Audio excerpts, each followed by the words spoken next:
Good evening, visitors. Welcome to the Australian War Memorial's Last Post ceremony. My name is Tristan Rallings, and joining us today from the Australian Army is Major Marshall Lawrence. We welcome the veterans who have served, those that are still serving, and the families that love and support them. We acknowledge the members of RSL and Services Clubs Association, RSL Victoria and RSL Queensland who are watching the broadcast of this ceremony across Australia. During this evening's ceremony, wreaths will be laid at the base of the pool of reflection by visitors to the memorial. If you are able, please stand and join in singing the National Anthem.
The Australian War Memorial was the vision of Charles Bean, Australia's First World War official historian.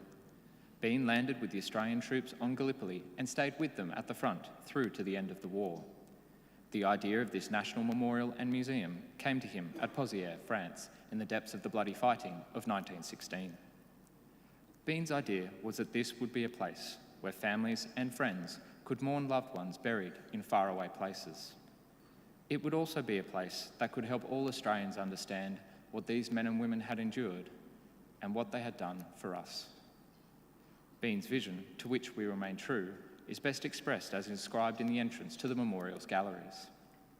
Here is their spirit in the heart of the land they loved, and here we guard the record which they themselves made. Tonight, we will read the story behind just one of those on the Roll of Honour, which lists the names of the more than 102,000 men and women who have given their lives for us in war and on operations for more than a century. But first, we present a lament, Flowers of the Forest. Wreaths or floral tributes will now be laid at the base of the pool of reflection.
Today we remember and pay tribute to Private George Priestty Hillam.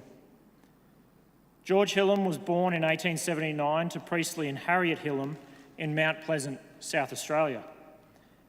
As a young man, he worked as a farmer, and in 1905 he married Lydia Jesser.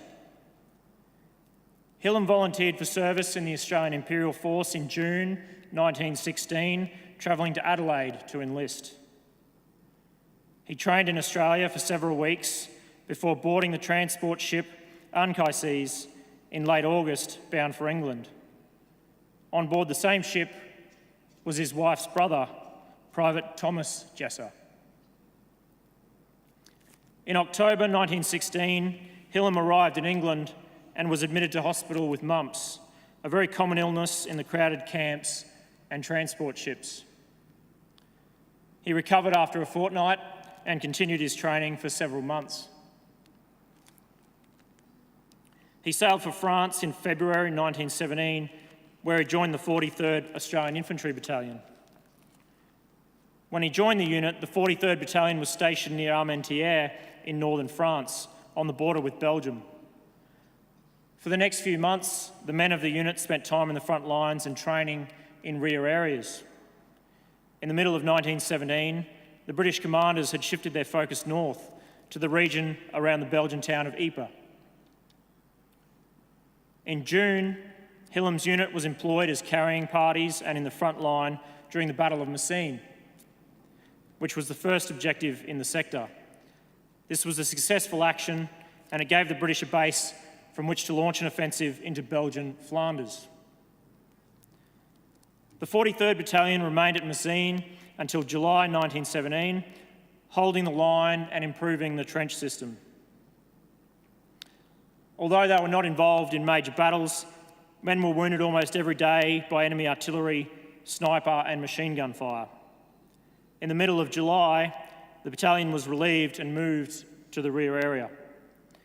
Hillam had a minor irritation in his eye and reported to the casualty clearing station. While recovering, Hillam developed appendicitis and he was evacuated to hospital at Wimereux on the coast of the English Channel.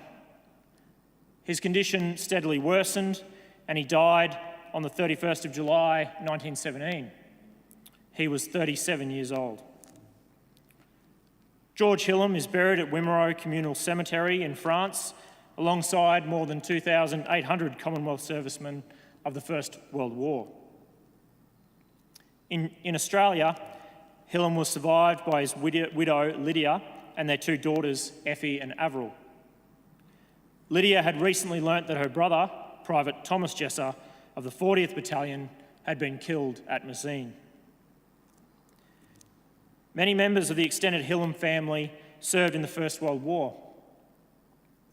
Hillam's younger brother, driver Willie Hillam, who was in the same battalion as George, survived the war and returned to Australia in May of 1919.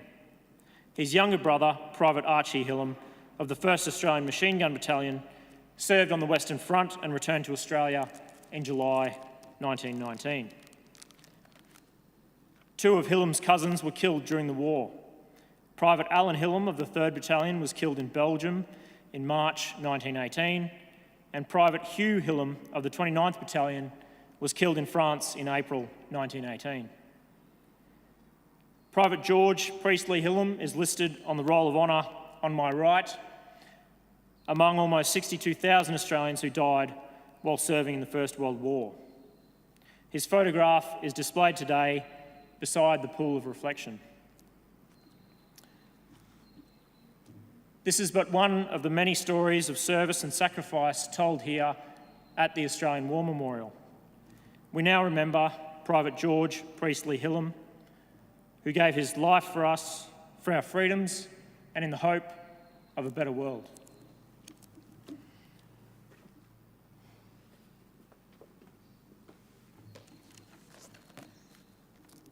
Please stand for the reading of the Ode and the sounding of the last post.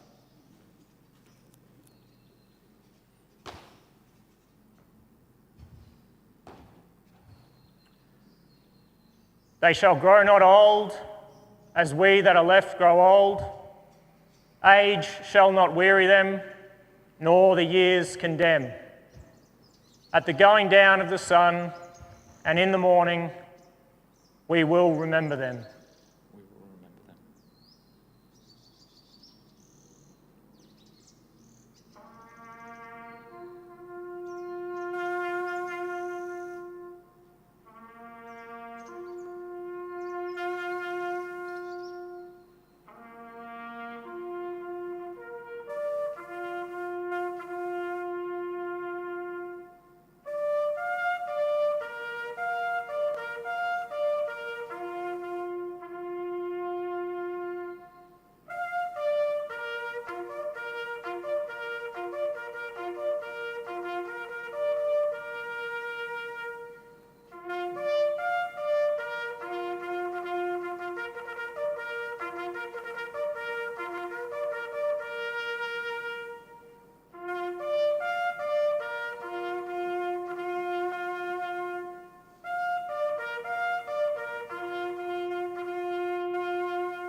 lest we forget.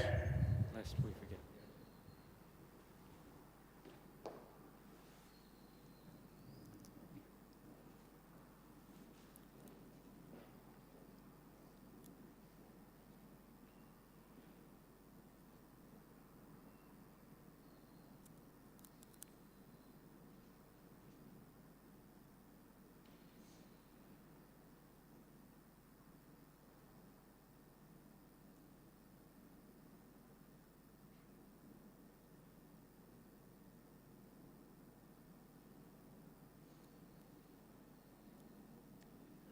We leave you this evening with the words of the memorial's founder, Charles Bean.